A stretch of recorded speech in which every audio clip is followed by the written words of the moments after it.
São Paulo, 1928.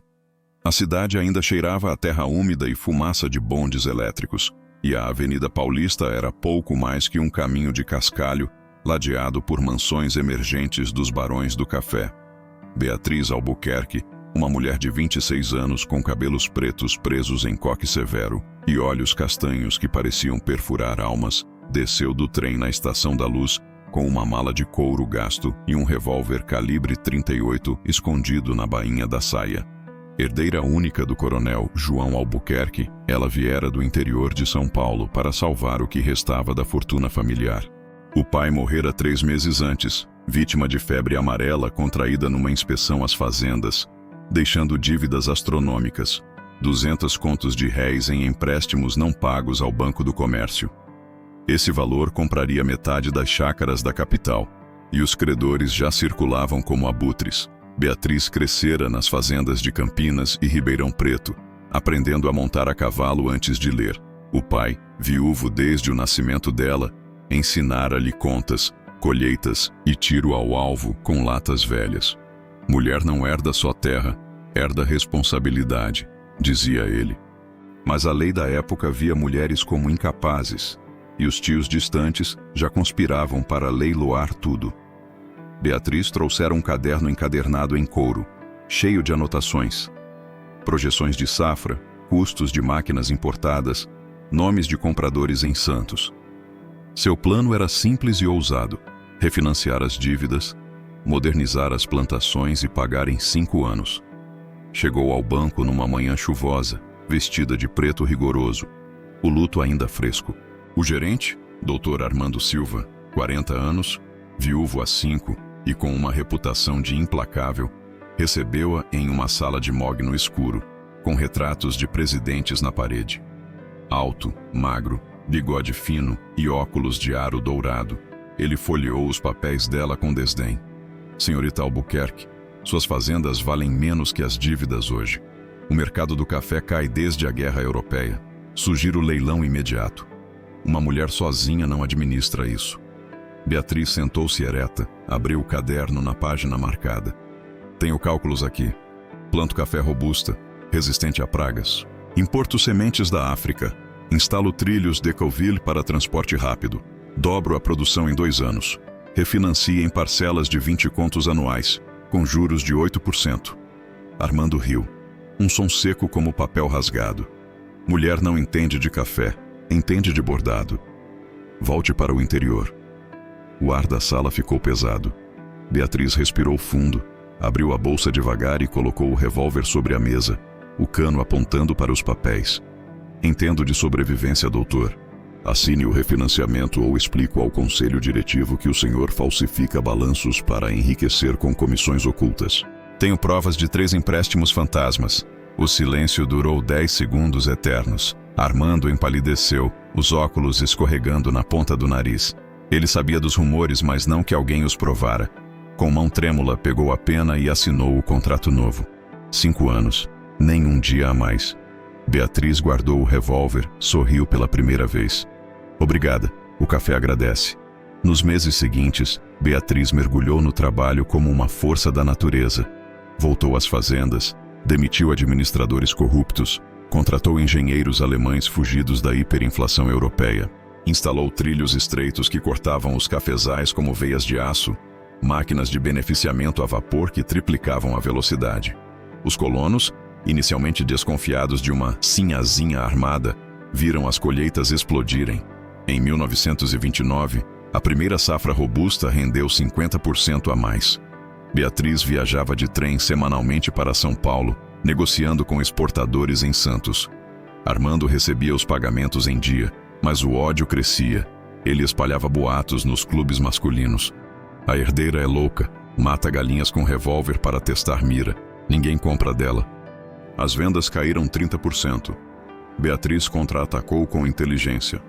Convidados Armando para um jantar na fazenda principal em Campinas, numa carta formal. Quero paz nos negócios. Traga sua expertise. Ele aceitou, curioso e vingativo, chegando num Ford Model A preto, com buquê de orquídeas raras. O jantar foi na varanda ampla, sob luz amarelada de lampiões a gás. com pratos de feijão tropeiro, leitão assado e vinho português. Beatriz vestia tailleur cinza prático, sem joias, cabelos soltos pela primeira vez. Armando bebeu 4 taças de conhaque, afrouxando a gravata. Quando a sobremesa, pudim de leite, chegou, Beatriz abriu uma pasta de couro. Aqui estão suas falsificações ampliadas. 3 empréstimos a fazendeiros fantasmas, comissões desviadas. Pague-me 50 contos de indenização ou vão para a polícia política amanhã. Armando engasgou, o rosto vermelho como café torrado. Você me chantageia na minha frente? Sacou um revólver idêntico ao dela, comprado por paranoia. Mate-me e perca o banco inteiro. Beatriz não se moveu. Atire e perca a vida. Meu capataz, João, está na porta com espingarda Winchester. E os empregados testemunham. O impasse durou 1 hora inteira, o relógio de parede tic-tacando como o coração acelerado. Suor escorria pela testa de Armando. Finalmente ele baixou a arma, os olhos marejados de raiva e algo mais, admiração relutante.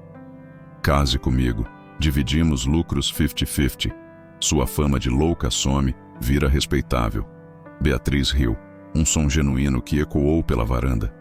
Casei com o café há muito tempo, doutor. Homens são variáveis demais. Mas propôs um contra-ataque.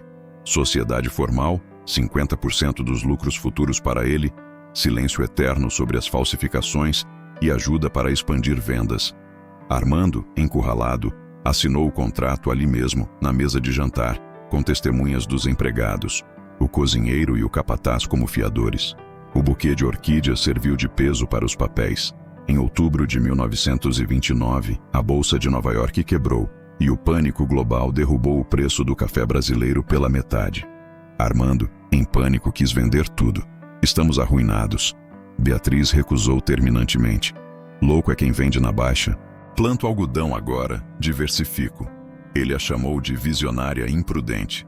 Ela respondeu comprando terras vizinhas baratas, de fazendeiros falidos, plantando algodão egípcio de semente importada. Em 1931, enquanto o mundo afundava na Grande Depressão, o algodão de Beatriz explodiu. Fibras longas, ideais para fiações paulistas. As exportações para a Inglaterra triplicaram. Armando ganhou milhões em comissões, mas o orgulho ferido o corroía como praga. Uma noite de tempestade em 1933, Armando apareceu na fazenda sem aviso, bêbado de cachaça, o Ford atolado na lama. Você me destruiu como homem. Eu era rei do banco, agora sou seu fantoche. Sacou o revólver, apontando trêmulo.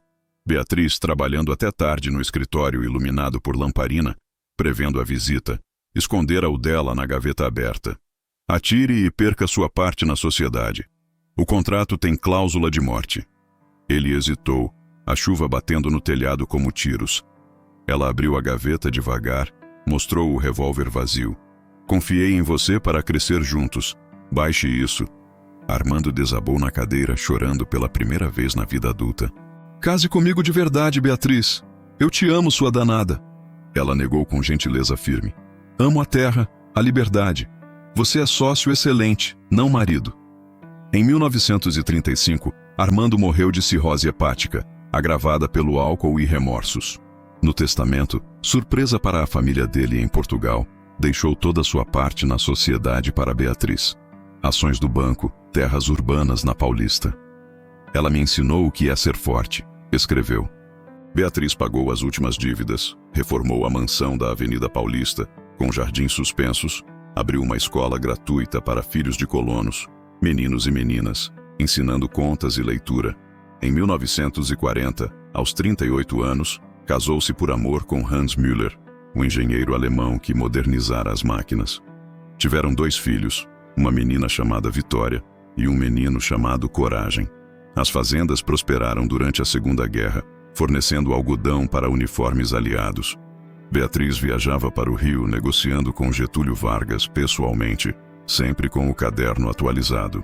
Em 1950, diversificou para laranjas, exportando suco para os Estados Unidos. Viveu até 1985, morrendo aos 83 anos dormindo na varanda da mansão, o caderno na cabeceira com a última anotação. Lucro líquido anual, 2 milhões de cruzeiros novos. Dívidas, 0. Orgulho, intacto. como no primeiro dia.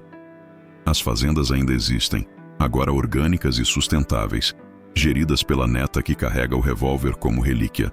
A mansão da Paulista virou Museu do Café, com uma sala dedicada a Beatriz, o revólver na vitrine, ao lado do contrato assinado à mesa de jantar, legenda simples: arma que salvou uma dinastia e provou que mulher manda melhor. Beatriz Albuquerque nunca precisou de marido para construir império. Seu maior romance foi com a coragem, a terra e a astúcia que transformaram falência em legado. Provou que herança verdadeira se forja no fogo da adversidade, não em alianças de conveniência, e que às vezes o revólver na mesa vale mais que 1000 palavras. Curta, comente e compartilhe essa história. Até a próxima.